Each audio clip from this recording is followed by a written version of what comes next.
Well, good afternoon and welcome to each and all of you to Collegeville Connections, a new series of online events presented by the Collegeville Institute, which is located on the campus of St. John's University and Abbey in Minnesota. Collegeville Connections highlights the work of Collegeville Institute alums and friends from across the spectrum of Collegeville Institute programs. It provides an opportunity for new guests, program alums, and friends to stay connected to each other and to the Collegeville Institute. Most importantly, you'll learn a lot from our remarkable guests. I'm Stina Kielsmeyer-Cook, Director of Communications for the Collegeville Institute.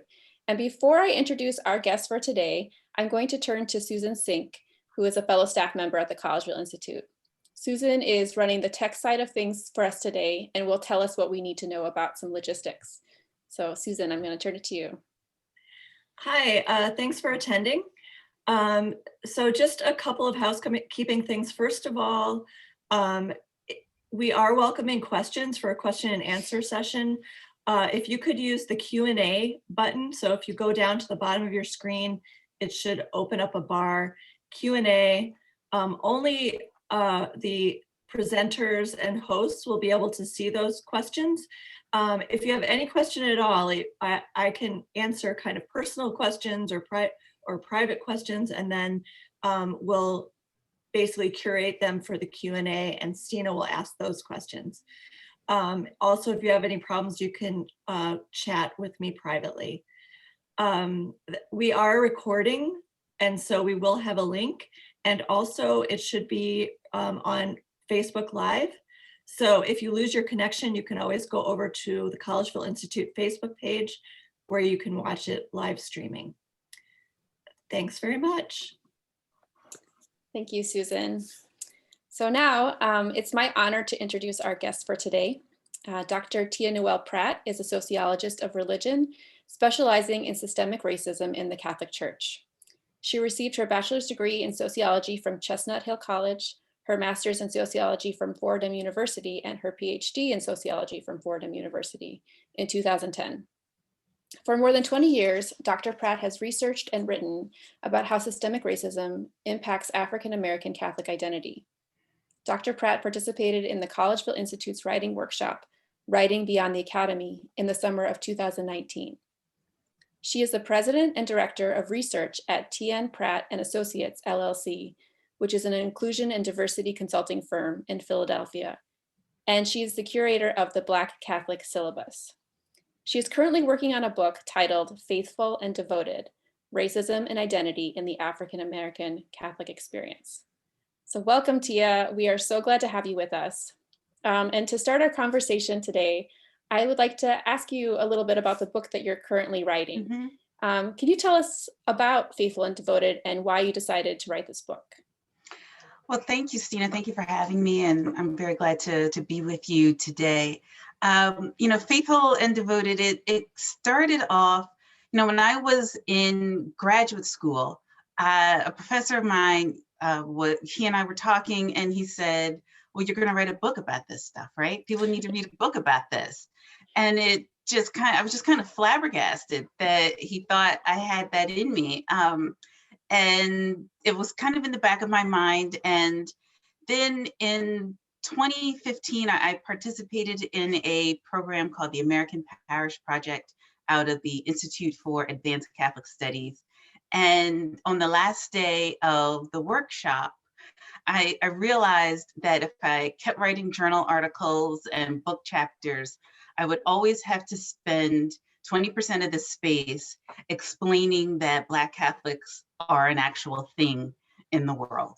And I thought, well, if I write a book, I can spend 20% of the space going over that history, and then I'll never have to talk about it again. And one of my fellow participants, I said that to her, and she said, yeah, that's a good idea. So that's kind of how it was born. And since then, I've really, spent a lot of time thinking about what this book was going to be, what I wanted it to be, and then just kind of doing the work. Awesome. Well, it just takes one person to say you've got a book in you, right? For that wheel to start moving. Yeah. Can you tell us a little bit about the research that you did as a sociologist for this book? Sure. So the book encompasses a number of different methodologies. So there is some historical work. In what I've tried to do early in the book is set the stage for an understanding of systemic racism as just that, systemic. Other scholars whose work I draw on, they located their work by place, like Stephen Ock's Desegregating the Altar is focused on Baltimore. John McGreevy's Parish Boundaries is focused on Chicago. I wanted to be able to show that all of these different things that different scholars were talking about are happening at the same time. So I'm locating this not by place, but by time to really show that systemic nature. So there's that piece. I did participant observation work at different churches, primarily in New York and in Philadelphia, to look at liturgy and liturgy as a way of identity work, and really forming that identity as a means of resistance to systemic racism. So there's that piece. And of course, I did interviews. I interviewed a number of people about their experiences primarily with parish life, and to a larger extent diocesan life, and what that means for them as African American Catholics. And then there's also some archival work that I did to really show what happened at St. Peter Claver Church, which was the first Catholic church designated for African Americans in Philadelphia.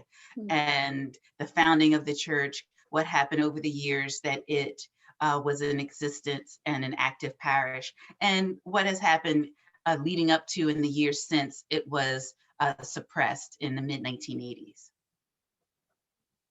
Wow. So it sounds like a lot of interviews as well as historical analysis, a lot of different forms of research informing your book. Do you have some main findings that you can share with us as a result of this research? Sure. So, the main findings, kind of, if I'm going to kind of articulate it in a sentence or two, the title comes from one of the interviews that I did.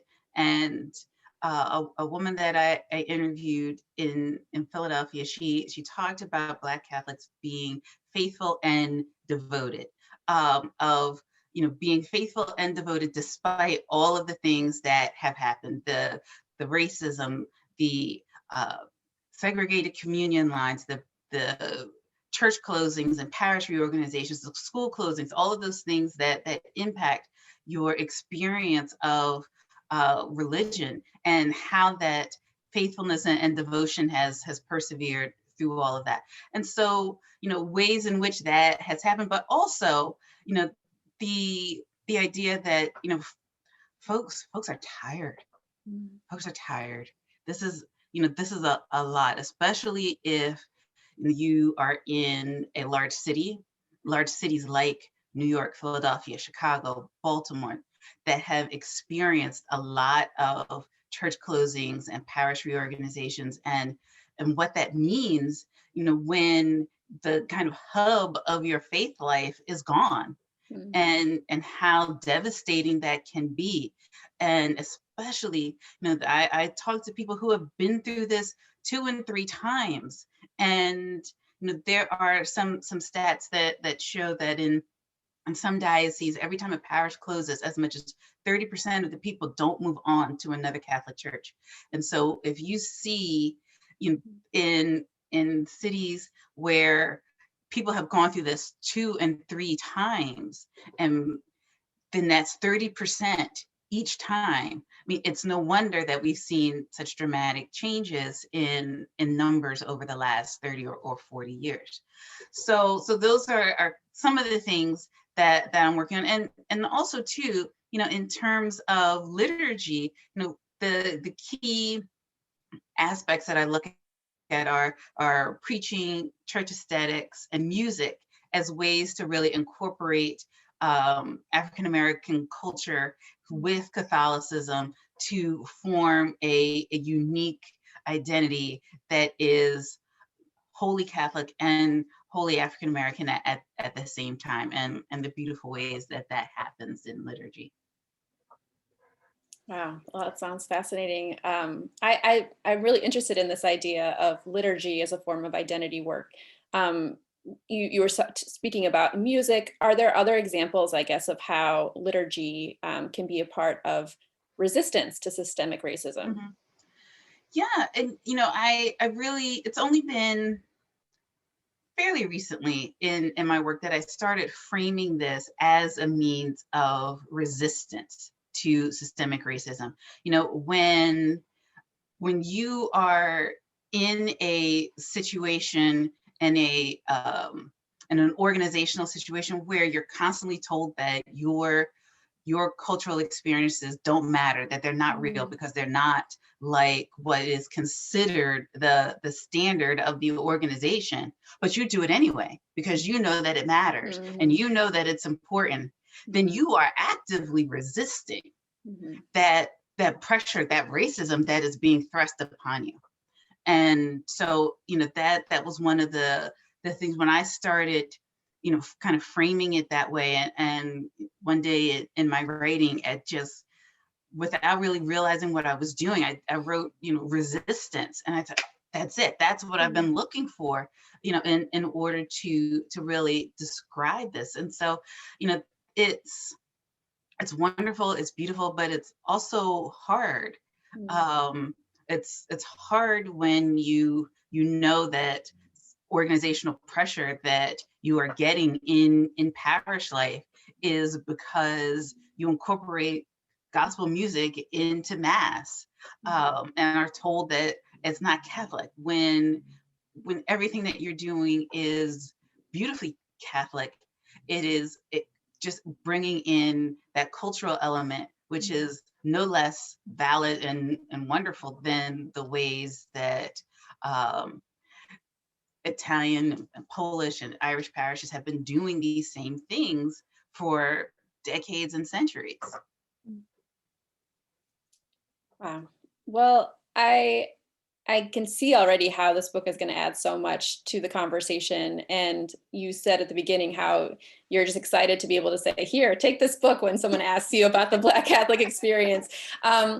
What do you really hope that people walk away from your book understanding better? I mean, clearly, just in general, the Black Catholic experience, but are there a few things that you're like, I really hope that people walk away with this piece of information?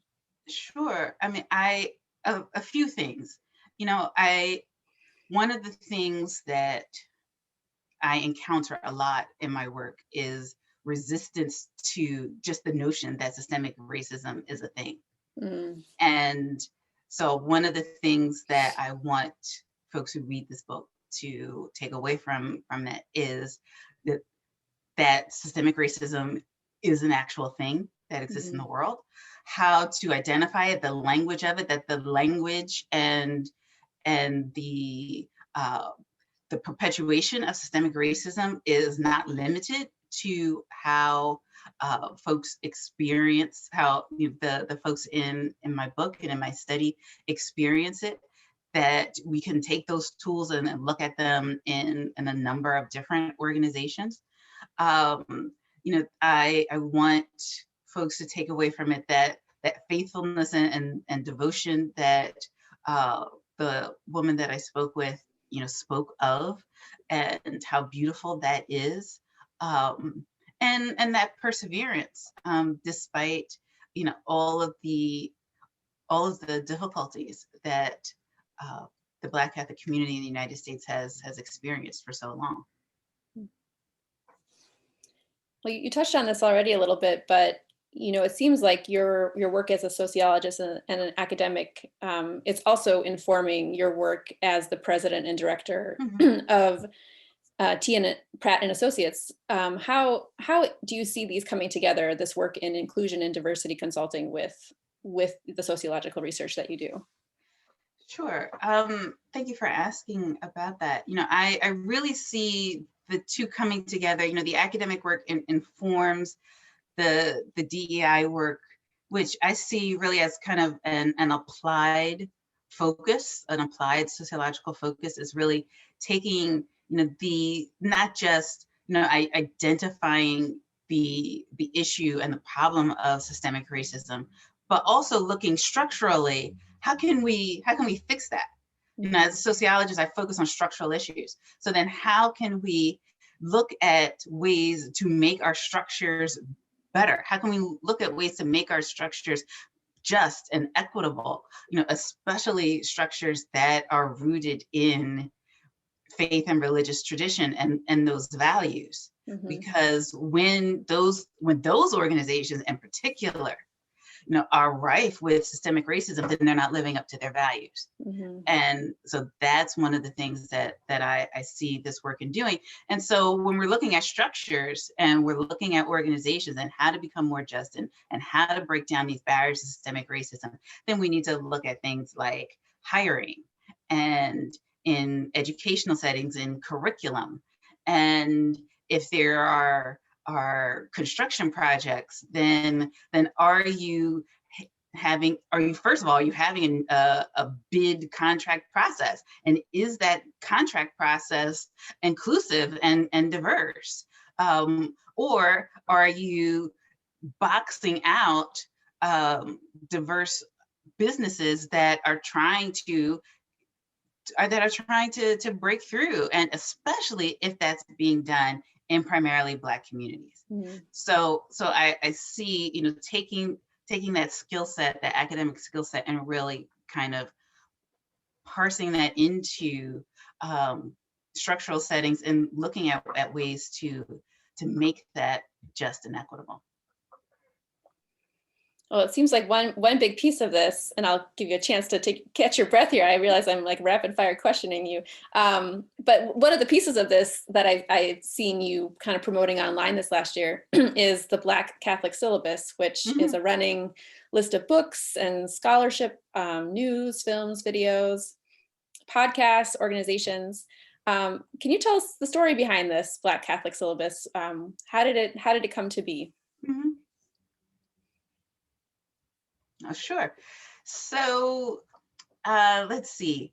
Back in the summer of 2019, before I was at Collegeville, I participated in the first cohort of Sacred Rites up at Northeastern University in Boston. And one of my colleagues who was also participating, we were having a conversation, and he said, you really should do a public syllabus around this. And I said, oh, no, I don't know about that.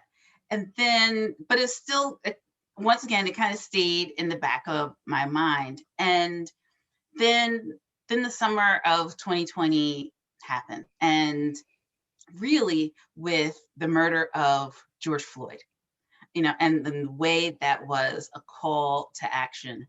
And it was a call to action for all of us. And I really felt strongly that the moment, the period in history that we were all living in, and not living through, because if you're living through something, then you're just trying to get to the other side. But I was really trying to live in it, and I really saw that as a call to action for all of us. And the syllabus I saw as something that I could do to contribute to what was happening. And then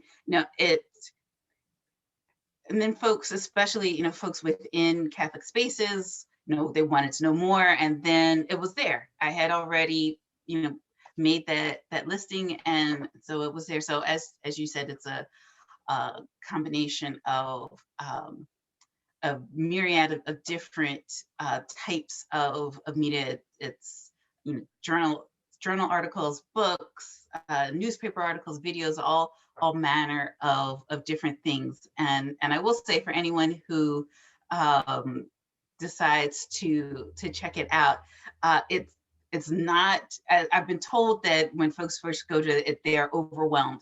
And I will say it's not as overwhelming as it looks, because with the exception of maybe 3 unique items, everything is listed twice.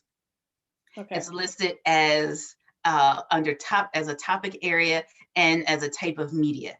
So if perhaps teachers were looking for short videos that they could use in class, they could just go to videos and find things on different topics. So it's not quite as much as it might look at first glance.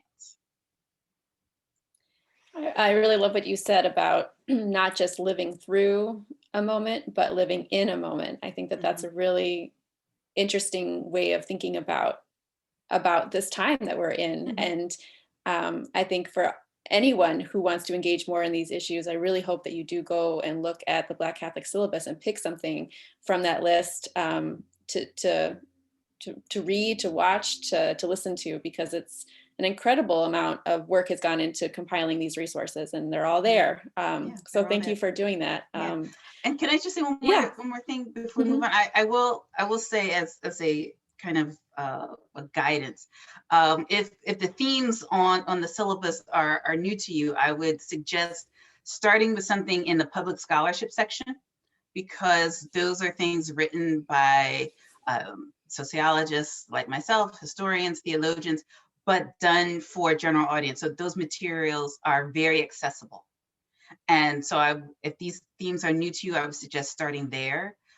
If you want to move on from there and learn more about systemic racism as a concept, I would suggest looking for the book chapter that I have by Professor Joe Fegan, who outlines beautifully systemic racism as a sociological concept. And then from there, just kind of, go where the Spirit takes you. Excellent. In what you were saying earlier about, being a sociologist and using the skills that you've learned in your academic work, and it's almost like a lens to be able to see things structurally. And I'm really aware that it can be really hard for people to view racism in that way of seeing it structurally versus as an individual thing. And I'm wondering, how are these things connected? How can like a systemic understanding of racism transform individual actions and being in the moment that we currently are? Or how do you see those connecting? Sure. And one thing that I say a lot in my work is that we need to move beyond just this personal level or individual level understanding of racism and really engage it at a structural level. And so, if we're engaging racism as a structural level, then we're looking at, the organizations that we belong to and where we work, where we worship, any of those things. And one of the things I advocate for a lot when I do consulting is, when you're sitting in a meeting, look around and ask yourself, who's not here? And then say, why is that? And then figure out a way and go get those people at the table. The title of my dissertation was Finding a Place at the Table. Figure out a way to do that.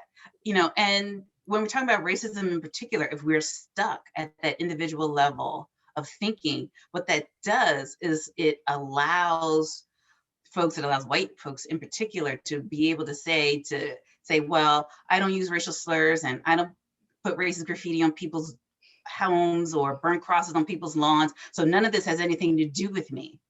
And what I'm pushing for is moving beyond that level of thinking to a systemic, a structural level of thinking that says, yes, all of this has everything to do with all of us, but in different ways. And so doing that work is essential if we're going to move forward and not have the same individual level of conversations over and over again, and move to the systemic level so that we can finally really start doing this work in a way that it needs to be done. That makes sense. I have been really enjoying reading a lot of your popular writing, not just your academic work, but things that you've written for outlets like National Catholic Reporter and America. And if people are interested in reading more of Dr. Tia Pratt's work, you can find it on our website page for this event, Collegeville Connections, and also on her website, which is drtiapratt.com, I think it is. It's just tiapratt.com. Tiapratt.com, sorry about that, yes. And I was struck by a piece that you had published really recently in the National Catholic Reporter in early January, which was talking about anti-racism and Catholic social teaching. And it came out right after the January 6th attack on the US Capitol. So I'd love to hear a little bit more about the process of writing that article and yeah, how things shifted when that event happened. Yeah, thank you for asking about that.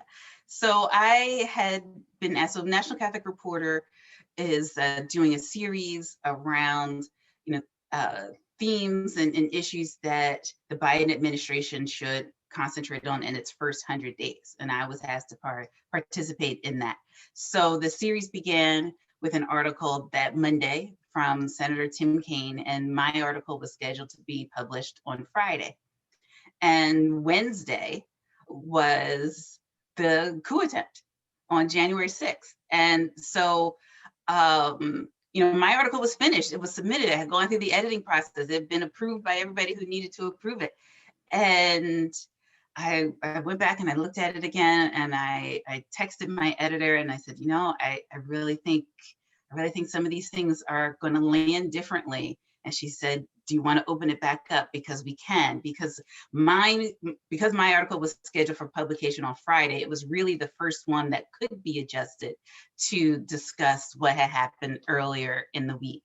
And so we went back and really reworked some of it to talk about, what had happened and what we very nearly lost as a society that day. And so, the opening of, earlier this week, there was a coup attempt. There was an attempted coup d'etat at the nation's capital. Came, very late at night as we were still, learning all of the different things that had happened that day, and we're still learning now. As a public, all of the things that took place that day. But I was asked to write about anti-racism. And one of the things that I decided to look at that in terms of, healthcare, jobs, climate change, that really it's all anti-racism work. And when we look at it as in a structural way, that's really where we come to, and it's all anti-racism work. And if we do this, then we all benefit. I really appreciated in that article that you talked about imagination. One of our taglines at the Collegeville Institute is igniting imagination, and I think that's a gift that writers really can bring, is showing that there's another way, like another world is possible, right? And of course, as people who belong to the church too, that language is also part of our practice of imagining the kingdom of God. You wrote though that viewing racism as strictly personal, which I think has been pretty common, at least for white folks, for a very long time. It demonstrates another instance of a failure of that kind of imagination.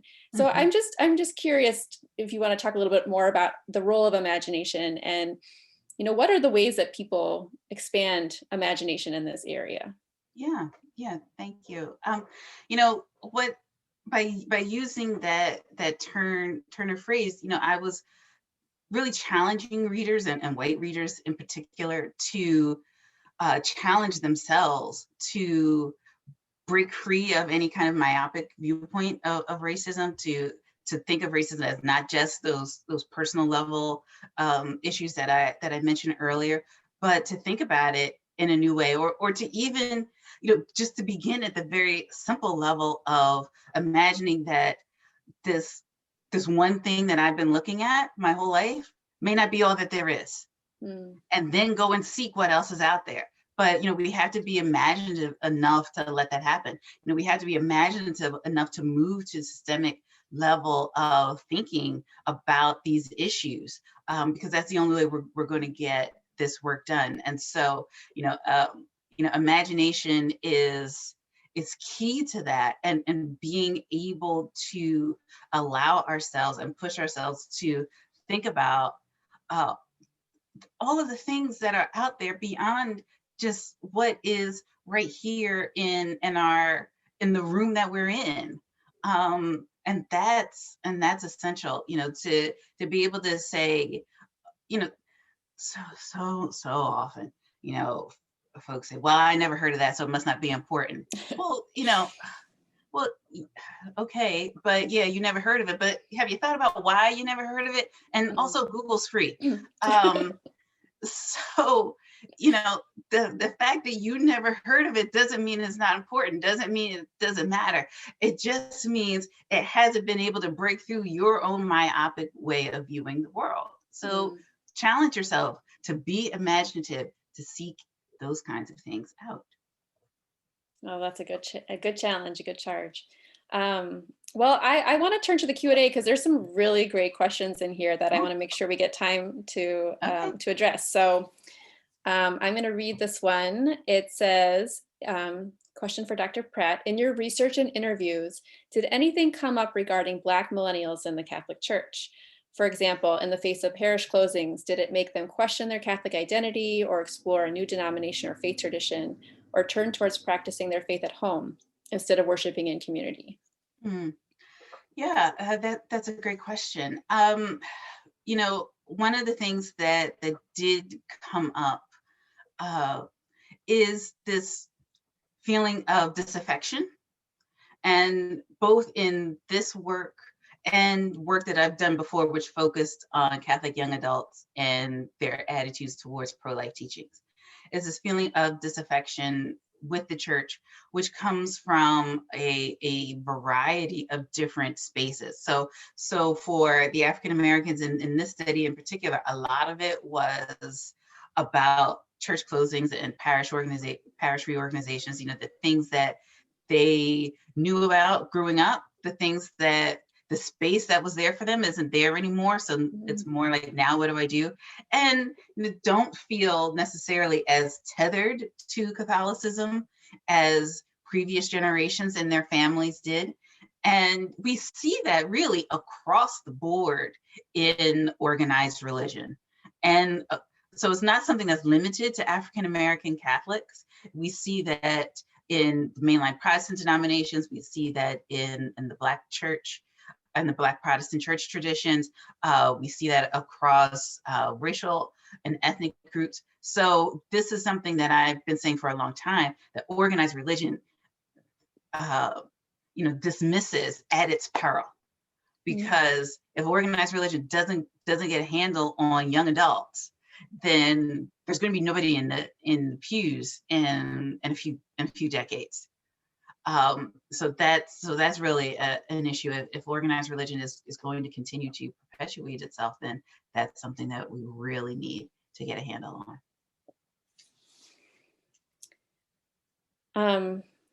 Another question is asking, what do you see as the relationship between patriarchy and racism in the Catholic Church?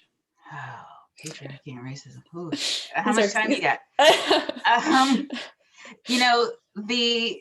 The connection between patriarchy and racism, they're intimately connected.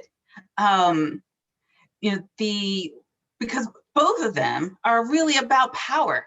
And I would tell intro to sociology students for many years, power, it's about who wants it, who has it, who wants it, and who's going to keep them from getting it. And we see patriarchy and racism intertwined. We see sexism and racism and patriarchy. All of those things we see them intertwined in a number of different spaces. But ultimately, at the root of all of that is power, and how folks will do anything to hold on to that when they feel that power is threatened, because that's really what January 6th was about. So, to say that, they are connected, absolutely, there is a connection there. My work doesn't focus on genders explicitly and patriarchy explicitly, but you can't research Catholicism and not talk about those things. It's just not possible. It would be disingenuous not to. but certainly they are connected. And as I said, it's really rooted around power. Well, this is a little bit of an easier question, so I'll give you Okay. a little respite. But will your book have a study guide to use in book study groups? Oh, I actually hadn't thought about that.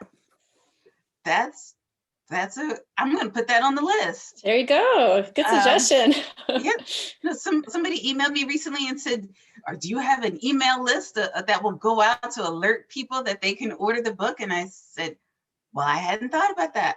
I'll make a list and your name will be the first one on it. So now I will put, do a study guide on the list as well. But no, thank you for that, because I really do hope that, this book is something that book clubs and church groups will want to engage, and a study guide would probably be very helpful for that. Definitely. All right. This is a question about liturgy. It says, the Roman Catholic Church is known for keeping a close eye on liturgy, songs that are sung, who assists at the altar. How does resistance and liturgy fit with such a desire for institutional control? Yeah. That's an important question, because, there are some parishes that I've visited and works that I've done over the years that have gotten pushback from their local bishops around how liturgy is done, around how the music is done.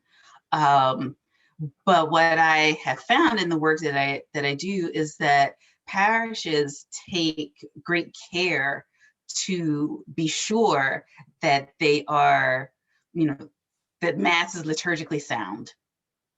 And to make the point that just because these are songs that you don't sing doesn't mean that they're not perfectly wonderful songs to sing. But we just had some recent discussion about songs and liturgy and what should be sung at liturgy and what shouldn't. And, I saw that and I thought, there goes, every guitar mass I went to growing up, just totally blown out of the water. So, but nevertheless, but because of that very real possibility and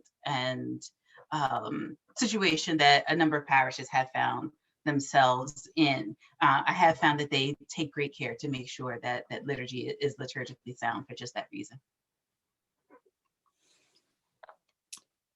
Great. Okay, another question here. Can you point out one or two key examples of how systemic racism appears in the Roman, in the Roman Catholic Church that are distinct from systemic racism presented in national political structures? Sure. So something that's unique to Catholicism is, we have, according to the U.S. Conference of Catholic Bishops, there are 3 million Black Catholics in the United States. According to the USCCB, there are also 250 Black priests in the United States. The numbers, and when we talk about the number of Catholics in the United States, and the number of Black folks in the United States, and the number of Black Catholic folks in the United States, the numbers don't add up. I mean, that was the title of a talk I gave for years. The numbers don't add up, and why that is. And when we look at the history of that, when we look at Black men being explicitly excluded from the seminary and from the priesthood. So at first it was being excluded from the seminary, and then it was being admitted to the seminary. But once they got there, they saw there was so much systemic racism that they encountered that it was essentially being told, yeah, okay, we relaxed that rule, but we really don't want you here. And, the result of that is seen in that extraordinarily low number of Black priests. And when we look at religious life, consecrated men and women religious, those numbers are amplified even further. When we look at, there are a number of Catholic school systems still that require, or at least prefer, that teachers and administrators in schools be Catholic. But because of the number of Black Catholics that we have in the United States, what that rule does is it automatically from the get-go limits the talent pool for teachers in our Catholic schools, for dioceses that have those rules. And so when that happens, then it's no wonder that you look at schools and school systems and you see an overwhelming sea of white faces, and that's even that disconnect is amplified even further when Catholic schools themselves are educating large numbers of Black and Brown children, and their experience is not reflected in who is teaching them and who is making decisions about their schools, about the curriculum that they're taught. That's a great example. Another question here. The Black American experience in America has been stained with cyclical narratives of oppression. Has Black Catholic history followed a similar cyclical progression? And in the cyclical oppression, there's parentheses, slavery, sharecropping, Jim Crow, prison industrial complex, the way that things have kind of morphed over time. Is that similar in Catholic history, Black Catholic history? Absolutely. My colleague, Dr. Shannon Williams, who is a history professor at Villanova University, in her work, she talks about the Catholic Church being the largest corporate slaveholder in the Americas. So not just what's now the United States, but the Americas in its totality. The Catholic Church introduced slavery to what is now the United States back in the 16th century. So, we have these well-known examples of Catholic slaveholding, like, the Jesuits in the Maryland province. There are examples of course, in New Orleans and in Missouri and throughout, and what's now Florida and Georgia. So, these examples, the Catholic Church is not immune from any of this. And while the Jesuits are, of course, the most well-known example, the Jesuits are not alone in this as well. And that's one of the things that we have to look at in terms of our Catholic institutions. Our Catholic institutions, and not just Georgetown University, built literally on slave labor and with the money that came from holding people in bondage. And we have to reckon with that. We have to reckon with that as church, or else we are not going to move forward.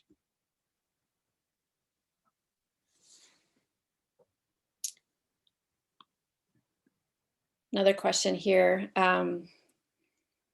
Says, do you know of any group of Roman Catholic priests who have taken the IDI, and how much would you want, or do you think the DEI work would work well in a diocese, or is that work happening, and do you think that that's important? So there are a couple of dioceses, one in particular that I'm thinking of, that are really determined to do this work and to do it well, and to really take a hard look at it itself as organizationally, and but it's not common. What is more common is, let's have a workshop, and we fix racism, hallelujah, let's move on. No, I mean, if that's all you're doing, then you're not doing the work. The workshops, the goal and the purpose and the value of the workshops is in communicating the direction that the organization is heading in. They're not an end in and of itself. An end in and of itself is looking at some of the things I talked about earlier, like hiring and how contracts are awarded and who contracts are awarded to, and curriculum in the schools, and all of those other things, plus so many more, really looking at the nuts and bolts organizationally. That's how we move forward. And to put in a plug for Dr. Tia Pratt's practice, she does this work professionally as well. So you can go check out her website and see what resources she has available there. Another question here, does Pope Francis give you hope for your work? Absolutely. Pope Francis gives me great hope in so many different areas. In this work, in climate change, which is an area that he has spoken a lot about. And, there are people who have said, oh, well, the Pope needs to leave that to the scientists. The Pope is a scientist. The Pope has a master's degree in chemistry. The Pope is a scientist. So there. The Holy Father gives me great hope in so many areas. Now, that doesn't mean that things are perfect and that we're done and there's nothing to push him on, because that, as a sociologist, absolutely not. No, success in one area is a call to move on to the next area that we need to work on. So the Holy Father has, especially in things like climate change, in things like systemic racism and the words he has said about that, about the LGBTQ community, it has given me great hope in so many areas that systemic issues are so prevalent and so harmful. Yeah, I enjoyed in that same National Catholic Reporter article, looking at Catholic social teaching in particular, and how all of these things are so intertwined with each other. We're talking specifically about anti-racism today, but you can't talk about that without talking about climate change and about all these other things. And I think it's so valuable to have that systemic lens. Here's a question about the average parishioner, the average person in the pew. What are some tips if I think this is kind of going, maybe saying this as a question that's already been asked, but in a little bit of a different frame, different tips for starting to see, starting to I think you were talking about that imagination, imagining going to your parish church, being in the pew. What are some of the things that can help someone become more attuned to identifying the systemic racism in their community? Sure. One concrete thing that I say a lot, and I've said before here, is look around and ask yourself, who's not here? And then the follow-up to that is why? Why aren't they here? And then what are you going to do to make sure that they are? So that's one thing. Another thing is to really be cognizant, to not be dismissive of something that's unfamiliar just because it's unfamiliar, which is something that we often do across the board in our society. So that's important. So who's not here? Why? How do we get them here? To not be dismissive of something that's unfamiliar just because it is unfamiliar, and to really start to look at things as they pertain to organizations and not just individuals, and say, oh, well, I'm not racist. I got my one Black friend over here. Well, your one Black friend is tired. She is so tired. And, acknowledge the fact that she's tired without expecting her to be your guide.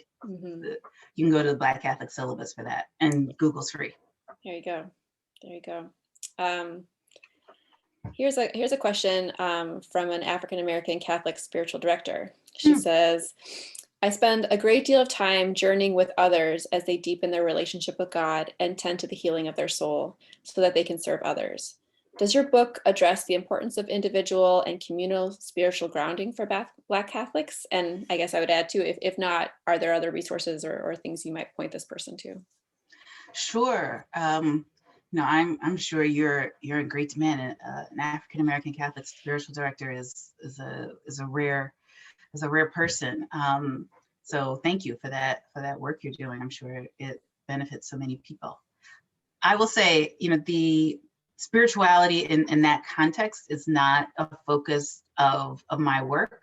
I do have a section that I'm hoping to build out a little more, but there is a section in the Black Catholic Syllabus around spirituality. And Dr. Stephen S. White, who is at Chicago Theological Union, and was part of my cohort group at Collegeville. Her work focuses a lot on Black Catholic spirituality, so I would recommend seeking out her work for more insight into that. But thank you so much for the question. There was a question about, with your research, talking to lots of Black Catholics and women in particular, there's a lot of reasons to leave the church. What are some of the reasons people are, and I don't know if this has been, a question that you would ask in your research or not. So if it's not relevant, you can let us know, but what are the reasons people stick with it in and through so much challenge? Yeah, and the reason people stick with it, I get asked that a lot, and the reason people stick with it, I can take one or two veins in answering that. On one side, people stick with it because, what else are they going to do? In the sense that, my great uncle, my late great uncle, my Uncle Calvin, I miss him very much. And he said he lived his whole life in New Orleans, and I was in New Orleans one time. I was visiting with him at his home, and he asked me about what I was in town for, what I was working on, and I told him. And so he started talking about all of the work that he did. He was very active in the community, and he said, "Baby, Dad, this is my church. They're not going to mess it up." And that was something that I have held close to me in, probably nearly 20 years since, and really thinking about it that way in terms of, why am I going to let somebody else push me out of my church? Mm-hmm. And I totally understand and respect people who just say, I just can't do this anymore. But there's also the path of, why am I going to let you push me out of my church? This is my church as much as it is yours. Mm-hmm. So, and taking it on and that way. And that's the place where, liturgy as an act of resistance to racism comes from. Mm-hmm. Why am I going to let you push me out of my church? Mm-hmm. That's powerful. Question here. Oh, it's asking about cultural exchanges, or, parishes that are predominantly Black and parishes that are predominantly white. Yeah. What are there ways that that's done well in terms of having opportunities to be in places of worship with one another? And I'm sure it can go well, and I'm sure it can not go well. I'm just curious if you have any insight on that. Yeah, I have yet to see it done in a way where I really think it's being done well. Mm. I've seen it done in ways that really kind of placate the white parishes. Mm. So that what that looks like is, so we're going to do something together. All the Black folks have to come to the white parish because the white folks aren't going to come into the city. They're not going to come into this Black neighborhood because they think it's so dangerous. So everybody so all the Black folks have to come out. And so, you have your event, it's nice, everybody has a good time and enjoys themselves. But really, who was the event benefiting? Mm-hmm. And who was asked to sacrifice to make the event happen? Mm-hmm. So, until I see it done in a way where there is real equity, then I can't say I've seen it done where it's done well. Mm-hmm. But, that's not to say it's not being done. And as long as it is being done, there's a chance for it to be done well. But first you have to realize that there's room for improvement. Mm-hmm. What would you, clearly not having the Black folks go to the white church, what are some other ways that could be done well? So, ways that could be done well is really kind of think about who's in charge. Mm. That every experience and every way that that's done is unique, but who's in charge? And if this is really something that just the white folks are in charge of and the Black folks are told to come or invited to come, then it's not really equitable. Mm-hmm. So that's one thing. The space, the physical space where the event takes place is another thing. So those are two things, right now that, folks who are engaged in these kinds of activities or want to become engaged in these activities can think about as they start to move forward. That's great. This is a good question. And this maybe will be our last question since we're coming up to almost the end of our time. It's asking, how do you deal with the legacy of harm that the Catholic tradition has done? And I think this is kind of pointing to when you were talking about the reckoning a little bit of the origins of a lot of these institutions and how they were built. What are ways that that's done or could be done? Yeah. So, that legacy of harm starts with acknowledging the harm, which is not a universal thing yet. So we have to start there. And then from there, we have to move on to the organizational pieces. The organizational pieces, if a community, the neighborhood, just a little corner of Philadelphia where I grew up, what was 4 parishes when I was a child is now 1 parish. And that has included 2 sets of very painful mergers. And the next corner of West Philly has seen just as many, 4 parishes now condensed to 1, painful merger processes in between. At some point, dioceses need to look at the map and say, these communities have had enough. They've been through enough. And if we want them to continue to be part of this church, then we can't ask them to bear any more of this pain and this hurt. So it's not just the slavery and the segregated communion lines, things that we don't see anymore, but the legacy of them are still with us. It's also what's happening right now.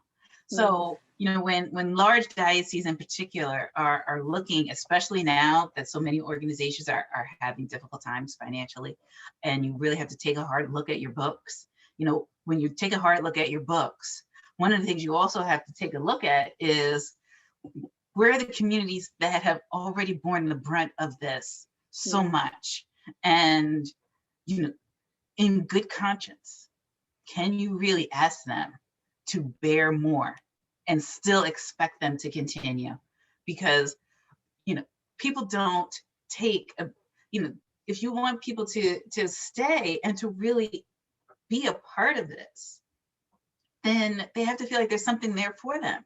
And if their schools and their churches keep getting closed, especially when there's a Catholic culture that your schools and your churches are really the embodiment of how you experience this life, then what are you saying is there for them? You're telling them that you don't have anything to offer them. You don't want to offer them anything. So, the fight continues, and the faithfulness and the devotion continues despite all of these things that we're still experiencing. Well, that's a really good note to end on. The fight continues. And I just want to say thank you so much for just all of your wonderful insights, taking the time to be with us today, for sharing your research and knowledge. And I also wanted to say thank you to everyone who's here in this webinar with us. Thank you for joining us today. If you want to find a recording of this event online, we will have it. It's being streamed online right now on Facebook, so you can find it there on our Facebook page, but you can also find it on the events tab of the collegevilleinstitute.org website. And also there, you will find links that were being put in the chat to the Black Catholic Syllabus, to T.N. Pratt and Associates website, to some of the recent articles and research that was alluded to in this presentation. And I also just want to say, I just want to invite everyone to join us for future events with Collegeville Connections. Next Wednesday is actually Ash Wednesday, the start of Lent on February 17th. And at the same time, you'll have the opportunity to hear from the Reverend Heidi Newmark, who is a Lutheran pastor who has served congregations in the South Bronx and is currently serving in Manhattan. She'll be presenting All Ashes Are Not the Same, which will give us the opportunity to remember our shared humanity and frailty, our common beginning and ending from dust to dust. So go and check that out right now on the collegevilleinstitute.org website so you can get registration information. And again, thank you so much, Dr. Tia, for being with us today. Thank you for joining us. And we hope that everyone here in attendance can connect with us again soon. Thank you for having me. It's great to be with you today. Thank you.